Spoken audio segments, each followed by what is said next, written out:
guys, we are not going past this sign, Dan. I am not getting banned. I'm not doing an alley law. Hello guys, we are here at Thorpe Park Monks Walk. My name is Daniel Barrett. I am a theme park critic and the editor of Over the Lift Hill. I'm Daniel Williams. I studied engineering and I'm just here with Daniel Barrett, just give him a hand, just tell him some bits that he didn't really know of, and just give him my personal advice and my opinion and my views. Yeah, so we're basically going to be here. We're going to walk around the back of Monks Walk, around the side of the park, and basically I'm going to ramble on about all the ride stuff and my knowledge, and Dan's going to try and give you an insight to his engineering knowledge about some of the rides here at the park. Oh, look! I think it's fine, it's cool.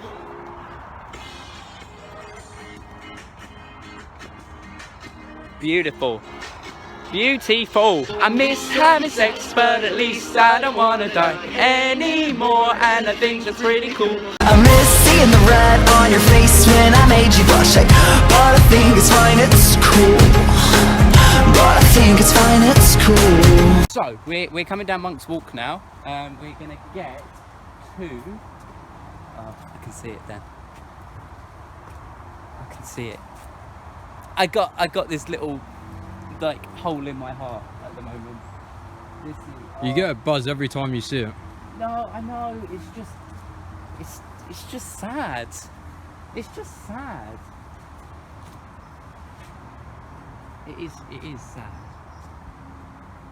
Oh look, there's the Canada Creek Railway. Oh, look at it. Look at that lift hill. It's just so sad. I don't like it, but I didn't realise how tall it actually was. So, Loggers Leap, it was, you know, it was always there as a kid for me. I'd always come on it. Probably the most famous part, the most famous thing about this ride is the fact that Princess Diana came here with William and Harry in the 90s. And there's this iconic picture of them on this ride, which was loved by so many people. It was here for a fair amount of time. I remember going on it as a kid, and in the actual park itself, near what was the Loggers Leap queue area, there is a carriage, one of the boats itself, that is turned into a memorial for Princess Diana. It's got flowers in it, it's got a little plaque, and that is like a piece of her will live in this park. Look at that lift hill. So what is that? Is that made of wood? Those side panels? I know there's this steel columns. The side panels, the ones that where you've got poles which are separated a certain distance, probably 3/4 of a metre. I would imagine from what I can see of it now, and there'd be wood planks just screwed in or bolted in to the metal poles just to give it the sturdiness, and it's like the undercarriage of it itself, that would be all metal for the slats going across. However, by the looks of things, they've got marine plyboard which is actually running the entire length of it, but again, that's only from what I can see here. It's not like I'm actually on the underside of it, so I can't give you an accurate answer. Another thing about Loggers Leap is that it was so iconic, because if you can see, if we come down here a little bit, where it starts at the top, it comes down and it like bumps. Can you see it? You can sort of see it just about there. As we go further down, you see it was like it done this thing where it starts here and it comes down and it does a double drop. And I think at one point it was the tallest water ride that was made. Dan, from an engineer's point of view, tell me about that motor. It's bloody huge. That's what. What did you do? Petrol, electric? I don't know the ins and outs. Electric sure, motor. Because, I mean, they're not going to have a petrol engine up there. If you think the amount of petrol they'll burn, there's a lot of factors that come into it. When having a petrol motor up there, there's no point. petrol, diesel, whatever. It would always be electric. Runs nearly 24/7. What are we looking at? The base of it you've got is like big metal steel, like pillars if you like. What would you say on the actual trunk itself? What would you say would be the average lifespan of a material like that? Average lifespan, provided that it was coated and it was powder coated with anti-rust paint, it was well looked after, well maintained, and with it being a theme park, I'd imagine it was. And by looking at the paint and the condition of it, I would have said between 25, maybe 35 years, from what I can see, without knowing any of the history of it myself personally. Yeah, now we can see there, that is Saw the Ride.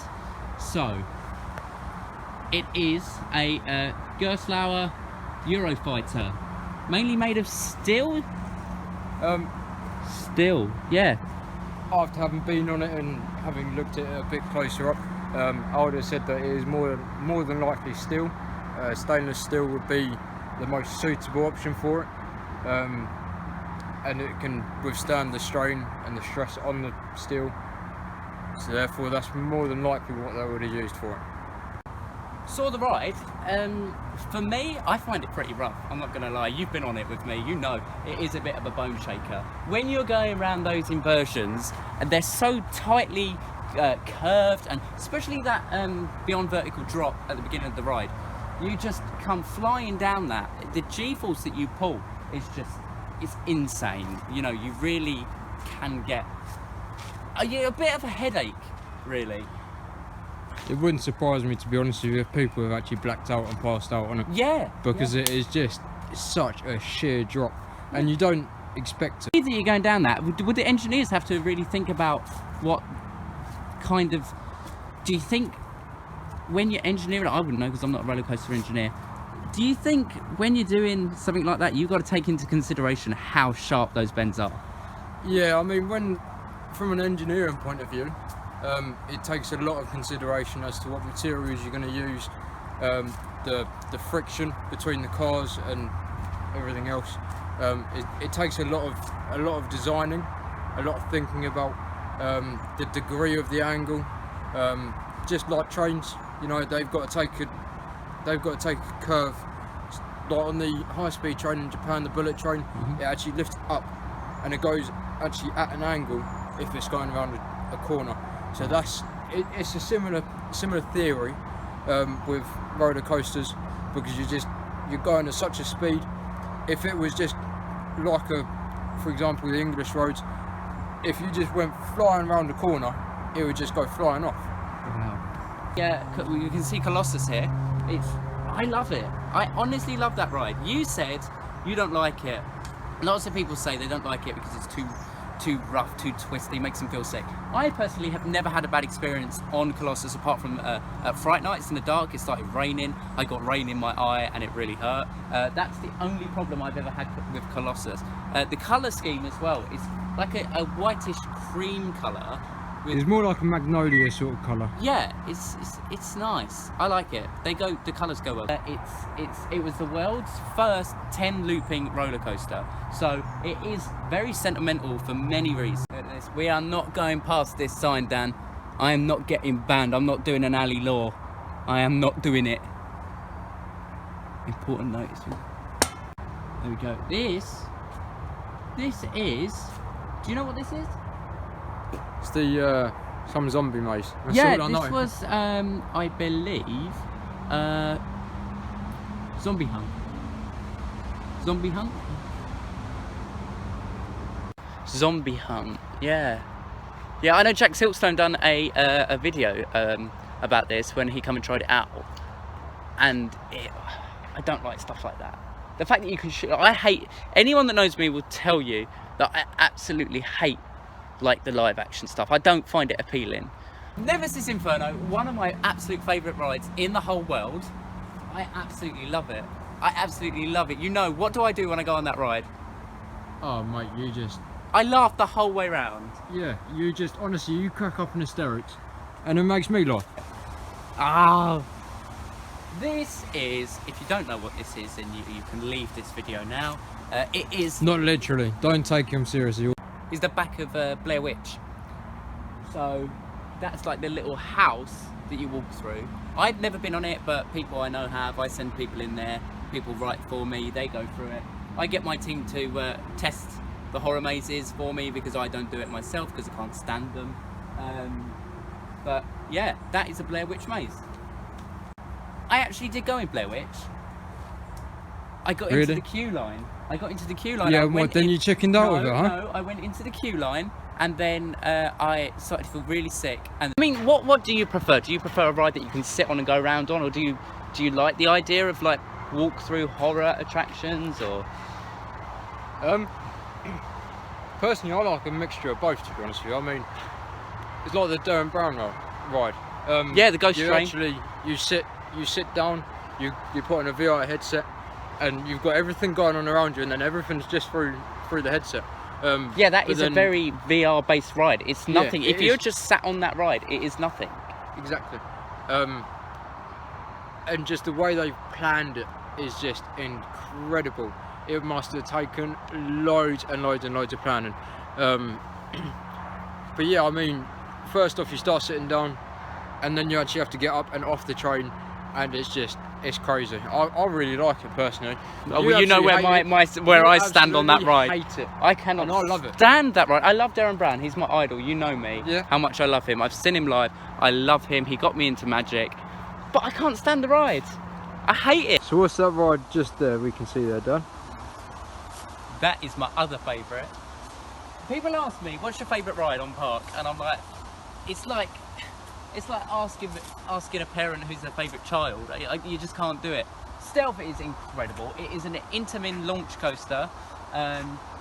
It's a top hat. So it goes up at a 90-degree angle, slams back down the other side. The colour scheme on this is odd, but it suits. You would think something called stealth would have the sky blue at the top to make it blend in with the sky. It's really not covert at all. For something that's called stealth, it sticks out like a sore thumb. I mean, we drive along the M25 and we can see it from a mile away. But it is brilliant.